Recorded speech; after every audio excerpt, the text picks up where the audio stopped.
Hello बच्चों, अपन एक लेके आए नया टॉपिक जिसका नाम है, एक बहुत ही घातक बीमारी है जिसका नाम है एड्स। ठीक है, इस बीमारी के बारे में अपन अध्ययन करेंगे तो इसमें बहुत सारे सवाल बनते हैं, बहुत सारे इंपॉर्टेंट क्वेश्चन बनते हैं। तो अपन क्या करेंगे, इस एड्स बीमारी उसका अध्ययन करेंगे। ठीक है, तो आपसे जैसे ही पूछा जाएगा एड्स बीमारी है, इसमें बहुत इंपॉर्टेंट क्वेश्चन बनते हैं। जैसे सबसे पहला क्वेश्चन बनता है, इस एड्स का पूरा नाम लिखो। ठीक है, तो पहला क्वेश्चन बनता है एड्स का पूरा नाम लिखो। तो अपन पूरा नाम बताते हैं इसका। इसका पूरा ए का मतलब होता है एक्वायर्ड। ए का मतलब क्या है? Acquired immuno. आई का मतलब है इम्यूनो, एक्वायर्ड इम्यूनो। फिर उसके बाद इसका है डेफिशिएंसी। क्या है? डेफिशिएंसी है। फिर उसके बाद इस एस का मतलब है सिंड्रोम। क्या है? सिंड्रोम है। इसका पूरा नाम होता है acquired immuno, acquired immuno, acquired immuno deficiency syndrome. ये अपने को नाम याद रखना है। इसका पूरा नाम होता है एक्वायर्ड इम्यूनो डिफिशियंसी सिंड्रोम। ठीक है, अब ये एड्स है, ये बीमारी एक्चुअल में कब स्टार्ट हुई थी? ये 1981 के अंदर ये बीमारी दक्षिण अफ्रीका के अंदर खोजी गई थी और आज ये 25 वर्षों के अंदर पूरे विश्व में फैल चुकी है। जो ये बीमारी है ये 25 वर्षों में पूरे विश्व में फैल चुकी है और लगभग 2.5 करोड़ व्यक्ति हैं, इससे मृत्यु हो चुकी है। 2 करोड़ 50 लाख व्यक्ति इस बीमारी के कारण मर चुके हैं। यानी ये एक विशेष क्षेत्र से प्रारंभ हुई थी। इसका विषाणु धीरे धीरे असावधानी के कारण पूरे विश्व में फैल चुका है। अब ये एक ऐसी बीमारी होती है जिसमें क्या होता है, व्यक्ति की उपार्जित प्रतिरक्षा होती है उसमें कमी हो जाती है। जो उपार्जित प्रतिरक्षा होती है उसमें न्यूनता आ जाती है। यानी उपार्जित, ए का मतलब होता है एक्वायर्ड, एक्वायर्ड का मतलब होता है उपार्जित, और फिर इम्यूनो मतलब होता है प्रतिरक्षा, और डिफिशियंसी मतलब न्यूनता। तो क्या होता है, उपार्जित प्रतिरक्षा न्यूनता के कारण कई लक्षण उत्पन्न हो जाते हैं, सलक्षण। यानी उपार्जित प्रतिरक्षा कमी के कारण उसमें कई लक्षण उत्पन्न हो जाते हैं। एक ये छोटा बच्चा है, इस छोटे बच्चे के अंदर क्या होता है कि कोई रोग होता है, तो रोग होते ही उसके शरीर में इस रोग के खिलाफ क्या बनती है? प्रतिरक्षा। फिर उसके बाद उसको कोई दूसरा रोग होता है, उसके खिलाफ उसके शरीर में क्या बनती है? प्रतिरक्षा। तो ये प्रतिरक्षा वो क्या करता जाता है? अर्जित करता जाता है, यानी उपार्जित करता जाता है। लेकिन ये बीमारी ऐसी बीमारी होती है जो इसकी अर्जित प्रतिरक्षा है उसको नष्ट कर देती है और जिसके कारण ये कई रोगों से संक्रमित हो जाता है, कई रोगों से संक्रमित हो जाता है। कुछ रोग होते हैं, कुछ विषाणु होते हैं, कुछ जीवाणु होते हैं, जैसे माइकोबैक्टीरियम के प्रति ये बहुत संवेदनशील हो जाता है जिसके कारण इसको टीबी हो जाती है, इस रोग से व्यक्ति को। इसके अलावा इसको टॉक्सोप्लाज्मा नामक कवक है वो भी संक्रमित कर देता है। तो कई प्रकार के जो अपन कहते हैं रोग जनक होते हैं, जैसे टाइफाइड, निमोनिया, हैजा, इसको हो जाने के बाद ये आसानी से ठीक नहीं होता है।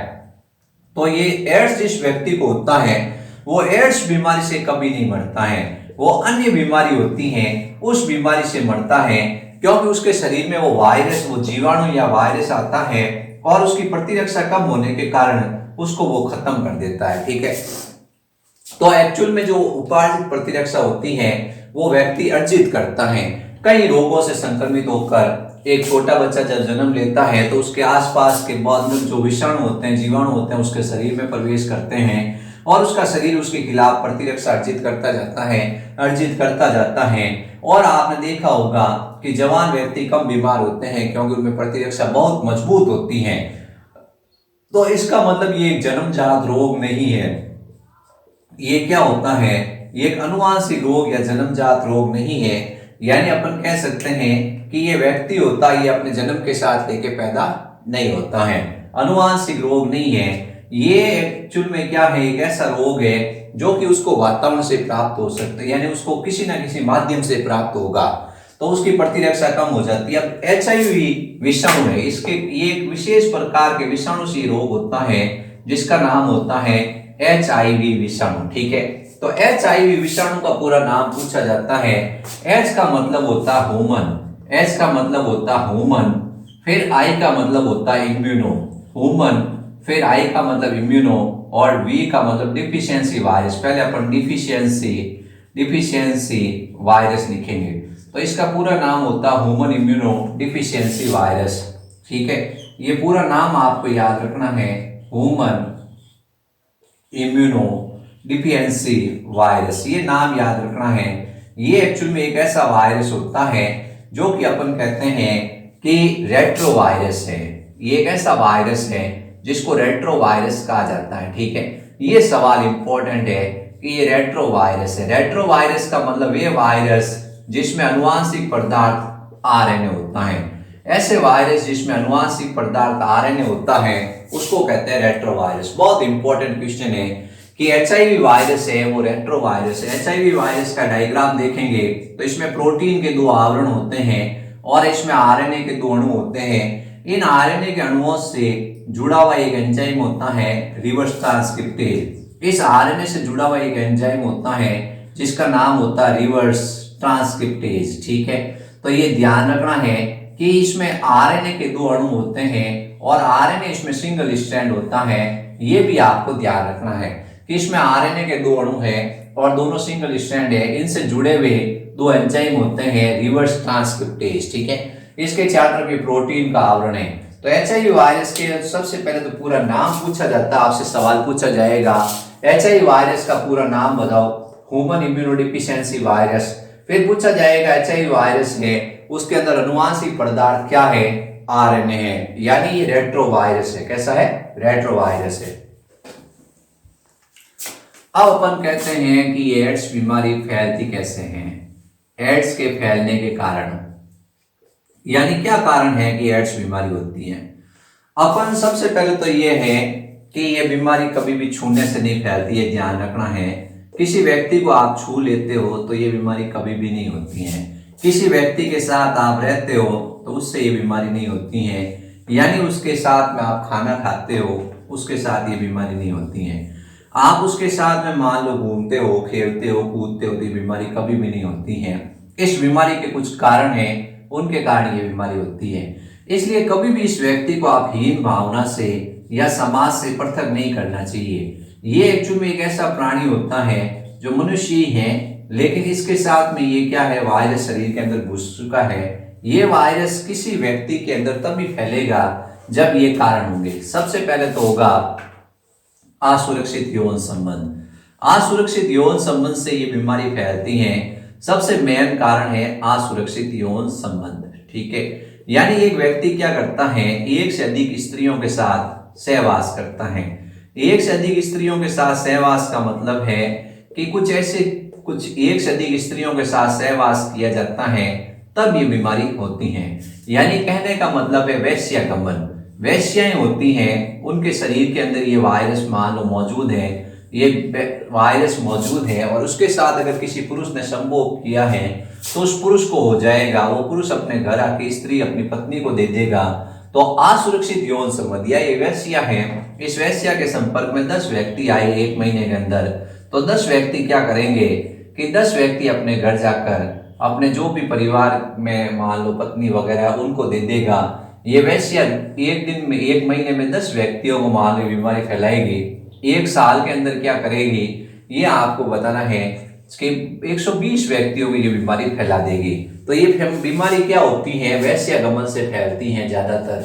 दूसरा कारण होता है ड्रग्स के सेवन से। जो ड्रग्स होता है उसके सेवन से भी फैलता है। ड्रग्स के सेवन से कैसे, ड्रग्स में क्या होता है, दूसरी सुई और दूसरी सिरिंज का उपयोग होता है। दूसरी सुई और दूसरी सिरिंज का उपयोग होता है। अब इसी प्रकार क्या होता है कि ड्रग्स लेते हैं तो एक व्यक्ति क्या करता है, ड्रग्स को भरता है इंजेक्शन में और उसको क्या करता है, अपने शरीर में लगाता है। फिर उसी इंजेक्शन को दूसरा व्यक्ति क्या करता है, अपने शरीर में लगाता है। क्योंकि ये जो ड्रग्स लेते हैं उन ड्रग्स के व्यक्तियों के पास में ज्यादा सुई और सिरिंज उपलब्ध नहीं है, तो वो क्या करते हैं, अपने दोस्त से मांग लेते हैं कि यार तूने ड्रग्स ली थी वो सुई मुझे दे। तो उसी से वो क्या करते हैं, ड्रग्स लेते रहते हैं 4-5 दोस्त, तो उनको बीमारी फैल जाती है। इसका मतलब ये है कि कई बार क्या होता है, ये एड्स का व्यक्ति है, मान लो उसको क्या है कि सुई किसी डॉक्टर ने लगाई है, अगर वही सुई क्या करता है दूसरे सामान्य व्यक्ति को लगाता है तो उससे भी क्या होता है, एड्स फैल जाएगा। या तीसरा होता है दूषित रक्तदान से। दूषित रक्तदान होता है उससे भी एड्स फैलता है। दूषित रक्तदान होता है उससे क्या होता है, एड्स फैलता है। व्यक्ति को रक्त संकट, एड्स का व्यक्ति क्या करता है, ब्लड डोनेट करता है, और वो व्यक्ति क्या करता है कि किसी दूसरे व्यक्ति को ब्लड चढ़ा दिया जाता है। एड्स के व्यक्ति ने कैंप के अंदर ब्लड डोनेट कर दिया, फिर उसके बाद वो दूसरा व्यक्ति ब्लड लेने आया, उसको एड्स के व्यक्ति का ब्लड दे दिया तो उसको एड्स रोग हो जाएगा।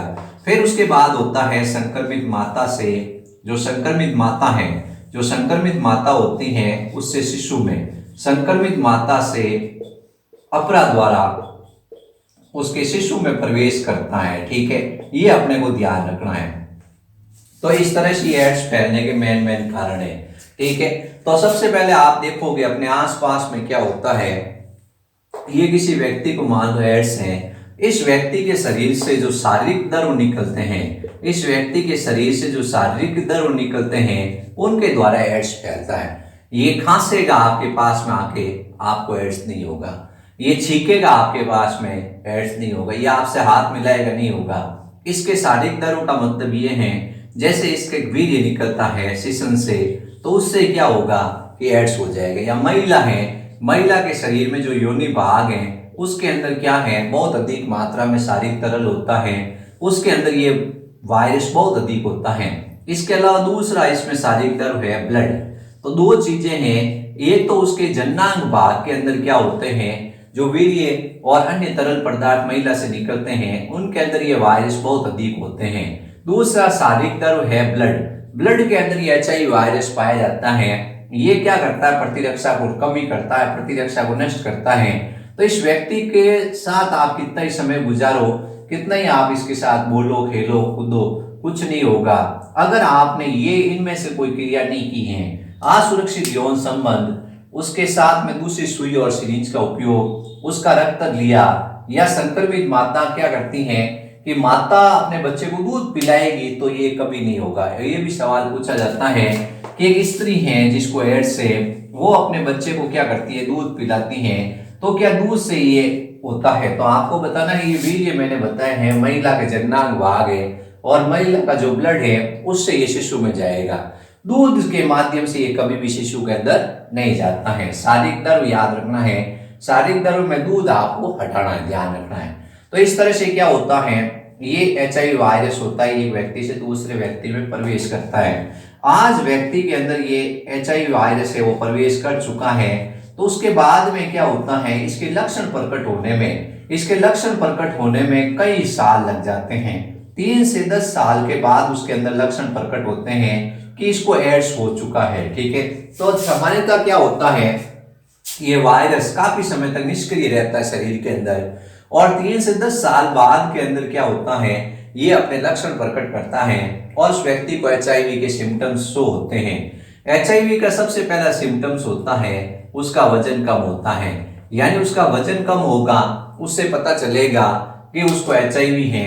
दूसरा उसको बुखार रहेगा, और तीसरा उसको दस्त रहेगी। ये 3 लक्षण होंगे, इससे व्यक्ति को पता चलेगा बुखार है, दस्त है और ये वजन कम होना। इसके अलावा शरीर की ये जो लस्सी का गांठें होती हैं, शरीर के अंदर लस्सी का गांठें होती हैं, उन लस्सी का गांठों में सूजन आ जाती है। लस्सी का गांठें होती हैं, वो लिम्फोसाइट होती हैं, उन लिम्फोसाइट के इकट्ठन के कारण लस्सी का गांठें होती हैं, वो फूल जाती हैं। तो इससे क्या होता है, एड्स के रोगी का पता चलता है। तो आपसे पूछा गया वजन कम होना, बुखार होना, दस्त लगना और लस्सी का गांठों में सूजन आने के कारण क्या होता है, HIV का पता चलता है। ठीक है, ये अपने को ध्यान रखना है। अब अपने एड्स है, उस एड्स के अंदर क्या होता है, एड्स बीमारी है, उस एड्स बीमारी का जो वायरस है उसका जनन समझाते हैं कि एड्स का जो HIV वायरस है वो अपनी संख्या कैसे बढ़ाता है। ठीक है, तो सबसे पहले तो HIV वायरस होता है, ये 2 कोशिकाओं को संक्रमित करता है। एक का नाम होता है मैक्रोफेज। मैक्रोफेज को कहते हैं वर्त भक्षकाणु। 2 कोशिकाएं हैं, उनको ये क्या करता है, संक्रमित करता है। एक का नाम होता है वर्त भक्षकाणु और दूसरा नाम होता है T4 लिम्फोसाइट। T4 लिम्फोसाइट, ठीक है, T4 लिम्फोसाइट। ये 2 नाम आपको याद रखने हैं। इसको कहते हैं सहायक लिम्फोसाइट, हेल्पर लिम्फोसाइट। ठीक है, तो ये आपको नाम याद रखना, परीक्षा में सवाल आता है कि HIV वायरस कौन सी लिम्फोसाइट को संक्रमित करता है, T1 lymphocyte, T2 lymphocyte, T3 lymphocyte या T4? तो आपका आंसर होगा T4 लिम्फोसाइट या हेल्पर लिम्फोसाइट। आप यहाँ T1, T2, T3, 4, T4 में कंफ्यूज मत होना, सिर्फ ये T4 लिम्फोसाइट के अंदर ही अपनी संख्या बढ़ाता है, ठीक है। अब इसकी आपको बताते हैं क्रिया विधि कैसे है, ये फैक्ट्री का काम कैसे करता है। ये HIV वायरस है, इसके अंदर ये अनुवांशिक पदार्थ RNA है। ये एक रेट्रोवायरस है जिसमें अनुवांशिक पदार्थ RNA है और इसके चारों तरफ ये प्रोटीन का आवरण है, ठीक है, HIV वायरस का। अब ये कोशिका है जिसको कह रहे हैं मैक्रोफेज कोशिका, मान लेते हैं ये मैक्रोफेज कोशिका है। इस कोशिका के संपर्क में ये क्या होता है, ये वायरस आता है, ठीक है, ये वायरस आ गया। फिर उसके बाद ये कोशिका के अंदर ये क्या होता है, ये वायरस एंटर हो जाता है। अब इसका जो RNA है वो रिवर्स ट्रांसक्रिप्टेज एंजाइम की सहायता से, इसका जो RNA होता है वो रिवर्स ट्रांसक्रिप्टेज एंजाइम की सहायता से DNA में बदल दिया जाता है। इसका जो RNA होता है वो रिवर्स ट्रांसक्रिप्टेज एंजाइम, अब मैं आपको बता दूं RNA से DNA बनता है, इसको कहते हैं रिवर्स ट्रांसक्रिप्शन क्रिया, यानी अपन कहते हैं अनुलेखन का उल्टा है व्युत्क्रम अनुलेखन। अनुलेखन का मतलब होता है DNA से RNA बनना, लेकिन व्युत्क्रम अनुलेखन का मतलब होता है कि RNA से क्या होता है, DNA बनता है। इस क्रिया में क्या होता है, RNA से DNA बनेगा, तो आप देखोगे ये RNA है, इससे बनेगा DNA। तो सबसे पहले RNA से क्या बनता है, DNA बनता है, ये ध्यान रखना। इसमें एक एंजाइम काम आता है, इस एंजाइम का नाम होता है reverse transcriptase. Most important question है, इसमें एक एंजाइम काम आता है जिसको कहते हैं रिवर्स ट्रांसक्रिप्टेज। रिवर्स ट्रांसक्रिप्टेज यानी अपन कहते हैं RNA पर निर्भर DNA पॉलीमरेज, RNA पर निर्भर DNA पॉलीमरेज, ये ध्यान रखना अपने को, RNA पर निर्भर DNA पॉलीमरेज, ठीक है। तो इस प्रकार ये DNA बन गया है। अब ये क्या है, ये मैक्रोफेज कोशिका का केंद्रक है और ये मैक्रोफेज कोशिका है, इसका अनुवांशिक पदार्थ है, ठीक है। इस अनुवांशिक पदार्थ के साथ ये क्या होता है, ये जाके मिक्स हो जाता है, ये DNA। ये DNA किसका है, ये DNA है HIV वायरस का। अब ये मिक्स होने के बाद इस कोशिका को निर्देश देता है कि आप HIV वायरस का निर्माण करो। तो ये क्या होता है, ये बहुत सारे DNA बनते हैं और DNA से फिर क्या होता है, RNA बनते हैं। ऐसे RNA फैक्ट्री का निर्माण होता है, ये RNA बन जाते हैं और इनके चार्टर प्रोटीन का आवरण बन जाता है। तो ये विषाणु है, उसको निर्देश दिया, ये विषाणु द्वारा इस कोशिका को निर्देश दिया गया और कोशिका ने क्या कर दिया, बहुत सारे RNA विषाणु बना दिया, HIV विषाणु बना दिए। एक विषाणु था, कितने सारे विषाणु बन गए। एक चीज इसमें ध्यान रखना, ये कोशिका नष्ट नहीं होती है, ये कोशिका नष्ट नहीं होती है। फिर ये HIV वायरस होता है, ये क्या करता है, दूसरी कोशिका T4 कोशिका है, T हेल्पर कोशिका है, उसको संक्रमित करता है। T हेल्पर कोशिका को संक्रमित करेगा, T सहायक कोशिका को संक्रमित करेगा और T4 लिम्फोसाइट है, उसकी संख्या धीरे धीरे कम होगी और उसके अंदर अपनी संख्या बढ़ाता है, ठीक है। इस कोशिका की विशेषता ये है, ये जो फैक्ट्री की तरह काम कर रही है मैक्रोफेज कोशिका, ये नष्ट नहीं होती है, ये चीज ध्यान रखना। एक बात आप नोट करना, ये फैक्ट्री की तरह काम करती रहेगी, ये T हेल्पर कोशिका को नष्ट करेगा जी। अब इसके कारण जब T हेल्पर कोशिका नष्ट हो जाएगी, उसकी संख्या कम हो जाएगी, तो उसमें रोगों से लड़ने की जो शक्ति है, जो रोगों से लड़ने की शक्ति है, रोगों से लड़ने की शक्ति वो कमजोर हो जाएगी और वो कई रोगों से संक्रमित हो जाएगा। उसको जैसे TB हो जाएगा, उसको निमोनिया हो जाएगा, उसको टाइफाइड हो जाएगा, उसको हैजा हो जाएगा, उसके शरीर के अंदर कई लक्षण दिखाई देंगे। इसके अलावा उसके शरीर में दाद हो जाएगी, उसकी लसिका कांटे सूज जाएगी। अब इसका परीक्षण है, इस परीक्षण का नाम होता है एलिसा टेस्ट। ये एलिसा टेस्ट है, वो किया जाता है और इसका पता चल जाता है कि उसको HIV संक्रमण है। तो आपसे पूछा कि भाई ये HIV वायरस अपनी संख्या कैसे बढ़ाता है या जनन कैसे करता है। 2 नंबर का क्वेश्चन एक बार बोर्ड में आ रखा है कि HIV वायरस अपनी संख्या कैसे बढ़ाता है। तो ये आपको पूरा समझाना है। आपको सबसे पहले बताना है HIV वायरस 2 कोशिकाओं को संक्रमित करता है। एक का नाम होता है मैक्रोफेज वर्त भक्षकाणु और दूसरा होता है सहायक टी लिम्फोसाइट। फिर आपको बताना है एचआईवी वायरस है उसमें अनुवांशिक पदार्थ आरएनए होता है और इसके चारों तरफ प्रोटीन के आवरण होता है। जब ये कोशिका के संपर्क में आता है तो उसके अंदर जो आरएनए होता है वो डीएनए में बदलता है। जब ये वायरस इस कोशिका को संक्रमित करता है तो सबसे पहले इस वायरस का जो आरएनए है वो डीएनए में बदलता है। कौन से एंजाइम द्वारा? रिवर्स ट्रांसक्रिप्टेज एंजाइम द्वारा। और इसमें इसको विक्रम अनुलेखन कहते हैं। इस क्रिया को आरएनए से डीएनए बनना, फिर ये डीएनए इस कोशिका के अनुवांशिक पदार्थ के साथ समाहित हो जाता है। यानी इसका जो अनुवांशिक पदार्थ है उसके साथ ये समाहित हो गए। किसका अनुवांशिक पदार्थ है? ये इस कोशिका का अनुवांशिक पदार्थ है मैक्रोफेज, उसके साथ ये क्या हो जाता है? मिक्स हो जाता है और इस अनुवांशिक पदार्थ पर नियंत्रण कर लेता है। ये जो मिक्स हुआ है डीएनए वो इसके ऊपर नियंत्रण करता है और इसको बोलता है आप मेरे इस डीएनए से आरएनए की कॉपी बनाओ। तो ये डीएनए से बहुत सारी संख्या में आरएनए बनते हैं और इस तरह ये आरएनए के चारों तरफ प्रोटीन का आवरण बनता है और एक एचआईवी विषाणु से करोड़ों एचआईवी विषाणु बन जाते हैं। तो इस तरह से ये फिर उसके बाद T4 लिम्फोसाइट के ऊपर आक्रमण करता है और धीरे धीरे उनकी संख्या को कम करता जाता है, जिसके कारण रोगों से लड़ने की जो शक्ति है वो खत्म हो जाती है। तो एड्स वायरस है, उस एड्स वायरस का परीक्षण करने के लिए अपन एचआईवी वायरस का परीक्षण करने के लिए एक टेस्ट काम लेते हैं जिसका नाम एलिसा टेस्ट है। ये परीक्षा में सवाल आता है कि एलिसा टेस्ट क्या है।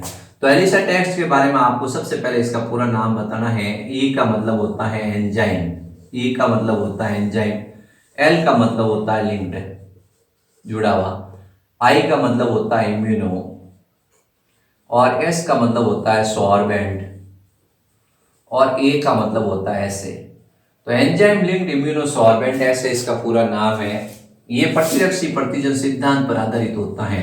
ये एक ऐसा परीक्षण है जो प्रतिरक्षा प्रतिजन सिद्धांत पर आधारित होता है और इसकी सहायता से अपन क्या कर सकते हैं कि आसानी से पता कर सकते हैं किसी व्यक्ति को एचआईवी संक्रमण है या नहीं है। ठीक है, तो ये क्या है? ये मॉलिक्यूलर डायग्नोसिस टेक्निक है जिसकी सहायता से आप आसानी से पता कर सकते हो। तो सवाल आता है कि एचआईवी या एड्स है उसका नैदानिक परीक्षण है, एड्स का नैदानिक परीक्षण है, एड्स का नैदानिक परीक्षण है। तो आपको उत्तर बताना है एलिसा टेस्ट। ये एलिसा टेस्ट ऐसा टेस्ट होता है जिसकी सहायता से एड्स का नैदानिक परीक्षण होता है। एक मैंने पहले पढ़ा रखा है टाइफाइड है, उसका नैदानिक परीक्षण क्या है? आप कमेंट बॉक्स में जरूर लिखना। अब अपन पढ़ेंगे एड्स की रोकथाम। क्या है? एड्स की रोकथाम। एड्स की रोकथाम में क्या है आपको सबसे पहले बताना है कुछ एंटी रेट्रोवायरल मेडिसिन मिलती हैं, कुछ एंटी रेट्रोवायरल मेडिसिन मिलती हैं। ये मेडिसिन क्या करती हैं? एड्स को कंट्रोल करने का काम करती है। इससे व्यक्ति क्या होता है? एड्स से मरता नहीं है। ये काफी वर्षों तक एड्स का व्यक्ति को क्या करती हैं? उम्र दे देती है। ये इसके अंदर जो एचआईवी वायरस है उसकी संख्या को बढ़ने से रोकता है और उसके शरीर को रोगों से मुक्त करता है। तो आपसे क्वेश्चन पूछा जाएगा एड्स की रोकथाम के लिए कौन सी दवाई देनी चाहिए, तो आप बताओगे एंटी रेट्रोवायरल मेडिसिन। ये एंटी रेट्रोवायरस दवाइयां होती हैं। चूंकि एचआईवी वायरस रेट्रोवायरस है तो इसको रोकने के लिए एंटी रेट्रोवायरस मेडिसिन दी जाती हैं। ये मेडिसिन क्या करती हैं? एचआईवी वायरस की संख्या को रोक देती हैं। अब जो एड्स है उसका अंदर एक कहावत है कि अज्ञानता से मत मरो, यानी ये बीमारी ऐसी होती है जिसमें व्यक्ति अज्ञानता से मर जाता है। अज्ञानता से मत मरो कहने का मतलब ये है कि व्यक्ति क्या करता है कि अपनी ऐसी भूल कर बैठता है जिसके कारण व्यक्ति की मृत्यु हो जाती है। ठीक है, बाकी इस बीमारी से मृत्यु नहीं होती है। इससे लोग 30 साल 40 साल उम्र आराम से निकाल देते हैं। तो इसका क्या करना चाहिए? इस बीमारी को कभी छुपाना नहीं चाहिए, तुरंत क्या है उसकी जांच करा के इसका इलाज कराना चाहिए। ये वायरस शरीर से मुक्त नहीं किया जा सकता है। एक बार शरीर में घुस जाएगा तो ये जीवन भर उसके शरीर में रहेगा। अब इसमें एक नाम और पूछा जाता है, NaCO का पूरा नाम लिखो। नाको, ये नाको है, इसका पूरा नाम पूछा जाता है, परीक्षा में सवाल आता है। कि नाको क्या है। नाको एक्चुअल में क्या है, एक सोसाइटी है जिसका नाम है नेशनल, एन का मतलब है नेशनल, ए का मतलब है एड्स, और सी का मतलब है कंट्रोल, और ओ का मतलब है ऑर्गेनाइजेशन। तो ये क्या है, ये एक संगठन है जिसको अपन कहते हैं राष्ट्रीय एड्स, फिर कंट्रोल को अपन कहते हैं रोकथाम, और इसको कहते हैं संगठन। ये क्या है, ये राष्ट्रीय एड्स कंट्रोल रोकथाम संगठन है। ये अपन कह रहे हैं ये एक ऐसा संगठन है जो क्या करता है, लोगों को जागरूक करता है, कुछ पोस्टर छपवाता है। इसके द्वारा कुछ पोस्टर छपवाए जाते हैं, उसके ऊपर लोगो लगा होता है NACO। इस लोगो के अंदर क्या होता है, सबसे पहले उस व्यक्ति को समझाया जाता है कि असुरक्षित यौन संबंध कभी भी नहीं करने चाहिए। सबसे पहले उसको समझाया जाता है कि आप असुरक्षित यौन संबंध मत करो। अगर असुरक्षित यौन संबंध करते हो तो आप कॉन्डोम का इस्तेमाल करो। कॉन्डोम सरकार मुफ्त देती है, मुफ्त में जो कॉन्डोम है उनका इस्तेमाल करो। यदि किसी वेश्या के पास जा रहे हो या किसी स्त्री के पास जा रहे हो जो कि सस्पेक्टेड है, तो आप कॉन्डोम साथ में ले जाओ और उसके साथ सहवास करो, तो कुछ नहीं होगा। तो ये सबसे पहले तो ये जानकारी प्रदान करता है कि असुरक्षित यौन संबंध से बचना चाहिए। दूसरा वो कहता है दूषित रक्त का कभी भी उपयोग नहीं करना चाहिए, दूषित रक्त का आदान प्रदान कभी भी नहीं करना चाहिए। तीसरा ये नाको कहता है कि गर्भवती स्त्री है उसकी जांच करनी चाहिए, यदि उसको संक्रमण है तो उसके शिशु को जाने से रोकना चाहिए, ठीक है।